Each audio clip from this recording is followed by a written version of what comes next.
নবী আমাদের দুনিয়া বাদশাহ হাবিবুল্লাহ সাল্লাল্লাহু আলাইহি ওয়াসাল্লাম সাহাবা হুজুরদে বলতে লাগলেন, আমার সাহাবারা আমি রাসূলুল্লাহ জানিয়ে দিলাম, ইয়া আইয়ুহাল্লাযীনা আমানু তাকুল্লাহ, হে ঈমানদারেরা তোমরা আমি আল্লাহ আমাকে ভয় করো, ভয় করার মতন করো, ভয় করার মতন করো।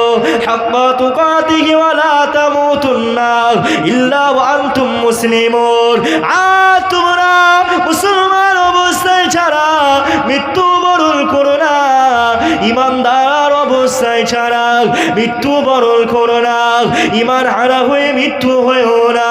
কেননা মানুষ যখন মারা যায় আল্লাহ পাকের নবী আমার নবী পাক জানালেন, আমার উম্মাত উম্মাতিরা যখন মালাকুল মাউত হযরত আজরাইল আলাইহিস সালাম মানুষের রূহটা কবজ করতে আসে, মানুষের জানটা কবজ করতে আসে, যে মানুষটা যে যেমন মানুষ হবে, যে যেমন প্রকৃতির মানুষ হবে, যে মানুষটা নেককার হবে, তার কাছে হযরত জিবরাইল আজরাইল আলাইহিস সালাম সুন্দর একটা চেহারা নিয়ে আসবে।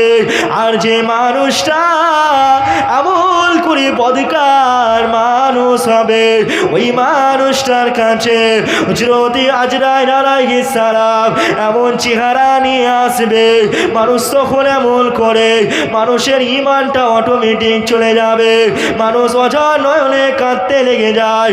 অনেক মানুষ দেখা যায় মৃত্যুর সময়ে পেশাব করে ফেলে, অনেক মানুষ দেখা যায় মৃত্যুর সময়ে এমন ভয়ের মধ্যে থাকে, একদিকেই তাকিয়ে আছে তো আর দ্বিতীয় দিকে কোনো দিকে তাকায়নি। এ যুবকের আব্বারা তরুণেরা আল্লাহ নবী নবী দয়া নবী হুজুর আমার জানিয়ে দিলেন, আমার সাহাবারা আর আমি রাসূলুল্লাহ জানিয়ে দিলাম, এমন করে তোমরা নেককার হওয়ার চেষ্টা করো, নেককার হও। কেননা তোমাদের মৃত্যুর সময়ে ইবলিস শয়তান মানুষের কাছে আসে, যার মৃত্যু হবে ওই মৃত ব্যক্তির কাছে এসে বলতে লাগে, আল্লাহকে ছেড়ে দাও, নবী মুহাম্মদকে ছেড়ে দাও, নবী মুহাম্মদ সাল্লাল্লাহু আলাইহি ওয়াসাল্লাম হলো ভুল, ইসলাম ধর্মটা ভুল। এভাবে ইবলিস শয়তান আপনাকে বিভিন্ন দিকভাবে বিভিন্নভাবে আপনার ঈমানটা লুটার চেষ্টা করবে, ওই মৃত্যুর সময়ে আপনার ঈমান হারা করার চেষ্টা করবে। এ যুবকের আব্বারা তরুণেরা, এই তো আমার রাসূলুল্লাহ ১৫০০ বছর আগে আল্লাহ নবী জানিয়ে দিয়েছিলেন, আমার উম্মতিরা আর আমি রাসূলুল্লাহ জানিয়ে দিলাম। তাই তোমরা যতক্ষণ তারা দিনে চলবে, চলতে ফিরতে উঠতে বসতে বেশি বেশি করে কলেমা শরীফ পাঠ করবে, লা ইলাহা ইল্লাল্লাহ মুহাম্মাদুর রাসূলুল্লাহ সাল্লাল্লাহু আলাইহি ওয়াসাল্লাম। বান্দা তুমি যত কলেমা শরীফ পড়বে তোমার ঈমানটা তত মজবুত হবে। কেননা এটা এমন একটা সময়, এটা এমন একটা জামানা, এমন একটা জামানা আমাদের ঈমান যায় আর আসে আমরা বুঝতে পারি না। এই তো আমার রাসূলুল্লাহ ১৫০০ বছর আগে আল্লাহ নবী জানিয়ে দিয়েছিলেন, আমার উম্মত উম্মতিরা শুনে রাখো, আর আমি রাসূলুল্লাহ জানিয়ে দিলাম, এমন একটা সময় আসবে কিয়ামতে পূর্বে মানুষের ঈমান সকালবেলায় মুমিন থাকবে, দুপুর বেলায় কাফের হয়ে যাবে, আবারও মুমিন হবে, আবারও কাফের হয়ে যাবে। কিভাবে হয়? আমাদের কথাবার্তা, আমাদের উঠা বসা আর আমাদের চাল চলন, আমাদের এই কথাবার্তার মধ্যে এমন কিছু কথাবার্তা বলে ফেলি, এমন কিছু কাজ করে ফেলি যার দ্বারা আমাদের ঈমানটা চলে যায়। আমরা বুঝতে পারি না, আমরা কি বুঝতে পারিনি, আমরা এমন একটা কিছু কথা বলেছি ভাবিনি যে ওই কথার জন্য আমাদের ঈমান চলে যাবে।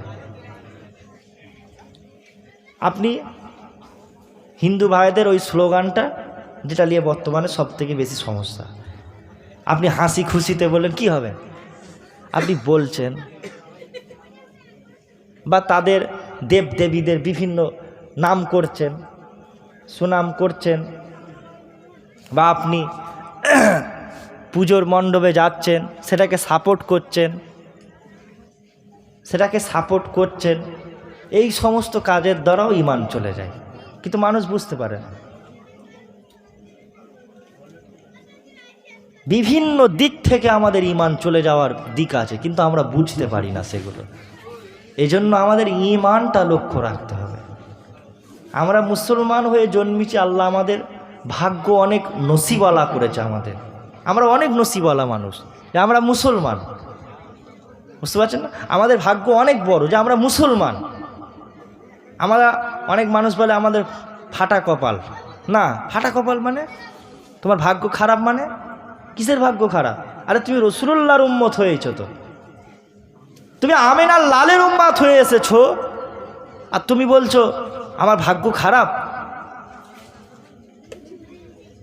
এর মতন ভাগ্য আর কি আছে যে তুমি আখিরি রসুল হুজুর পাক সাল্লাল্লাহু আলাইহি ওয়াসাল্লাম আমিনার লাল হুজুরের তুমি উম্মত হয়ে এসেছো। এর মতন ভাগ্যবান আমরা, আর আমাদের মতন ভাগ্যবান আর কেউ আছে দুনিয়ার জমিনে? আর কেউ আছে বলেন? কেন অন্যান্য নবী আলাইহিস সালাম সবাই কেঁদেছিল, আল্লাহ আমাকে আখিরি নবীর উম্মত করে পাঠান। আমরা তো ফিরি উম্মত হয়ে গেছি। এই জন্যই তো আমরা বুঝতে পারছি না, আমরা মুসলমান, ফিরি খাওয়া মুসলমান, মর্যাদাটা বুঝিনি। ফিরি যত দেবে তোমাকে ফিরিতে দেবে ভালো, যত দেবে তত